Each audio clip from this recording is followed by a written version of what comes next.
Hi నాన్న. నా వరకు ఇది ఒక చలనచిత్రం మాత్రమే కాదు, నేను కోరుకోకుండా ఇంటికి తీసుకెళ్ళిన ఒక పుస్తకం లాంటిది. ఈ పుస్తకంలో ఏముందంటారా? ప్రేమ.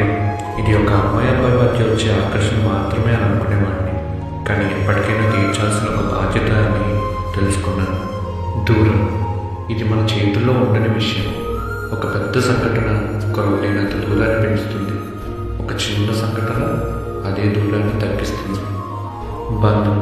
కొన్ని బంధాలు ఉంటాయి, మనం అనుకోకుండా వస్తాయి. అవి వచ్చినప్పుడు మనం వాటిని ఎంత కాపాడుకున్నాం అనేది ముఖ్యం. ఆ బంధాలే చిరస్థాయిగా నిలుస్తాయి. అవకాశం.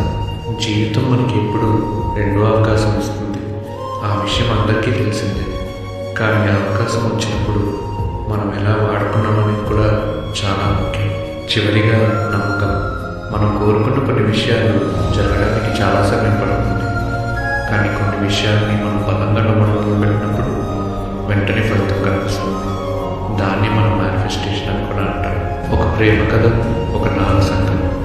ఈ రెండు విషయాన్ని ఆధారంగా తీసుకుని నేను తెలుసుకున్న విషయాలు మన జీవితాన్ని, మన చుట్టూ ఉన్న ప్రపంచాన్ని ఇలాగే ఆధారంగా తీసుకుంటే వేరే విషయాలు తెలుసుకోమంటారా? అది మీ ఊహకే వదిలేస్తున్నాను. రెండు పెద్ద సినిమాల మధ్యలో వచ్చిన ఈ ఆయన అప్పట్లో ఆడితే అద్భుతం అన్నారు. ఇప్పుడు ఆ అద్భుతానికి 2 ఏళ్ళు.